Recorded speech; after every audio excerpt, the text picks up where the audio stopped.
Yeah, I was struggling at the beginning, just trying to get shots up but everything just started falling in line as the game started flowing, and everyone was looking and getting their passes in, and I was just doing my job. You guys were down 9-0 early on, and you were one of the spark plugs off the bench, I guess. What goes through your mind there? You're down 9-0 and you're coming into the game. What are you looking to do? Just looking to rebound, put the ball in the basket, anything I can do defensively and offensively. And Ray McCullough is a guy, a lot of those guys really, they get to the rim pretty quickly. And last game we saw easily against East Mills, you were kind of the threat inside, keeping them from that. What are you doing when those guys are attacking you? I'm just waiting to see, if they're going to pump fake or jump, and just looking to get the block or stay down and not let them come. Well, great job again tonight here, Dylan, and we'll see you on Thursday. I think overall hustling, not so much in the first quarter, but definitely in the second half. I think that's what got us the win tonight. You look up at the scoreboard there early on, it's 9-0, and at one point you guys are down 11 there in that first half, like 17-6 or something like that. What's going through your head at that point? Well, really, we don't panic because we practice that a lot in practice.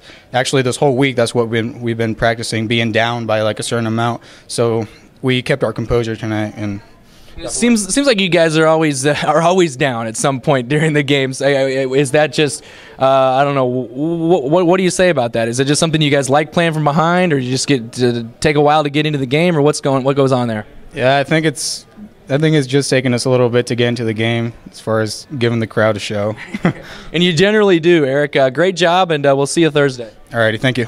They definitely give the crowd their money's worth. It's never easy for us, and obviously we wanted to get out to a good start, but early on we just couldn't make a shot. We missed about 4 2-footers, and we just had to stay patient. Against the Academy, that's a team that you can always get back into a game with them, but they're so athletic, and it was a nice comeback win for us.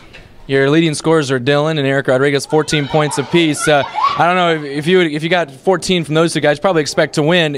Jake not having what his usual great games, but those two guys, great games for them.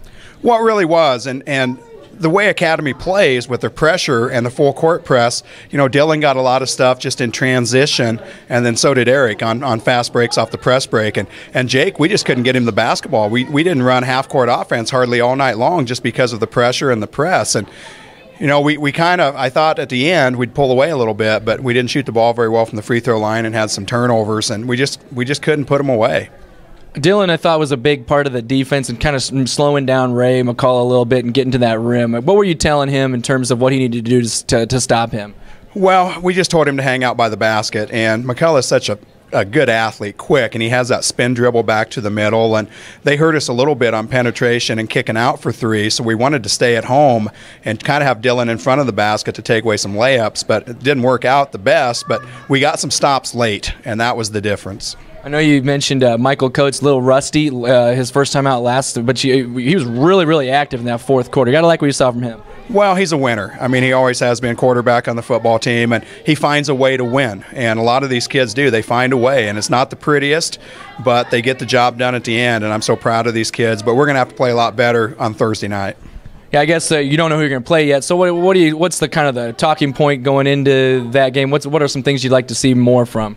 Well, we're going to have to take care of the basketball a lot better than we did tonight. We had some silly turnovers that led to layups by the Academy. We're going to have to rebound better. I didn't think we rebounded very well tonight, and we're going to have to make free throws down the stretch.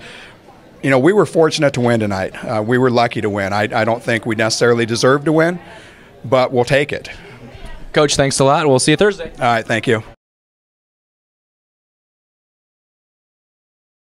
Brady Johnson was catching low and doing a good job of getting us in foul trouble. If you look at the disparity between the fouls, we had a whole bunch and they didn't have very many at all. So we had to do something defensively that was different because they were just beating us off the dribble down the center of the floor. We'd move over and help. They would pass the ball. We'd foul them as they go in, and they had several three-point plays just out of that. So we really needed to get ourselves back into a little groove. I wasn't planning on turning them over in that 2-3 zone, but it worked out that way. Yeah, can you say maybe why you thought that it worked out so well? I mean, it just seemed like they were just much more active in that zone for some reason.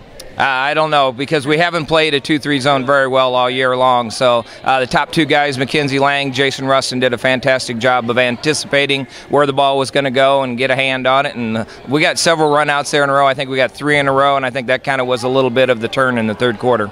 Yeah, one thing, you showed your depth again tonight and your balance with Sam getting some early foul trouble and Parker Powers and a couple other guys with some foul trouble as well. So I guess again you're pretty deep. I mean, at this time of year, you need that. And I keep telling these guys on the bench, you never know when it's going to be your turn. So you got to be ready. You got to be mentally into it. Lane Goodman was the other night. Tonight, it would have been Jason Rusten, who didn't score any points against Heartland Christian. He puts up 12 tonight. The difference is that we asked him to guard their best player from Heartland Christian the other night. Tonight, it was his turn to score. So our team kind of has that mentality that, hey, I know that it's going to be my turn eventually if I stick with it and I do things right and I play hard. District final on Thursday, fourth time against Sidney too. Everybody always says it's tough to beat a team 4 times. You've beaten them pretty badly the last 2 times, but that doesn't mean much, does it? It really does. It's hard to beat teams once. I mean, everybody here we're not that much above anybody in this conference. Every game's going to be a nail biter. Everyone's going to be tough. Coach Larsen has his starters back now. I thought they looked really well in the fact that they didn't panic. They got down early to Clarinda Academy, but they stuck with it and they came back and they just kept chipping away. He'd switch up defenses. He'd switch up his offense, and he just had the confidence with his kids. Hey, we're not out of it. We're not out of it. And then you stick with it long enough, pretty soon you beat them at the end. A couple years ago, Harlan girls and boys both finished second at the state tournament. I asked Mitch Osborne, did the girls run at state? Did that have any help? Did it help you out any? Are you guys taking anything from what the girls have done? First of all, congratulations to our girls. Fantastic job. They deserve it. They've put in that extra time. They've gotten the gym on their own. They did the things that you needed to do to get to the state. So fantastic job for them.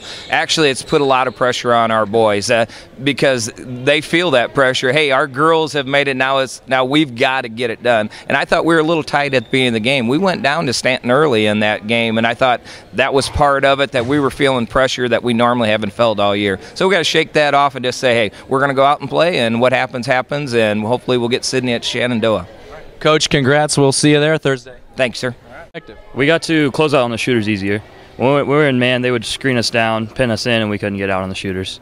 You guys got a lot of steals. You don't always expect big steals in zones, I guess. Why was that happening? The guards up top, McKenzie, Lane, Meston, they all ran after the ball, anticipated, and they came out with a couple. Thursday night, you had to guard Stevie Horn there for Heartland Christian. So you didn't score on the offensive side. It takes a lot out of you when you're chasing him around. So I guess 12 points tonight, free you up a little bit. Tell me about your night offensively. Well, when your legs aren't as tired as that, you just find your rhythm, and it just goes in, hopefully. Another win over Stanton 4 times this year. Now you got to try to turn that trick on Sidney on Thursday. What are you carrying over from those wins against them Thursday night? We had right before tournament time, we got a little slump. Now we're just getting back into things, trying to find the rhythm. Jason, congrats on another win. We'll see you Thursday. Thank you.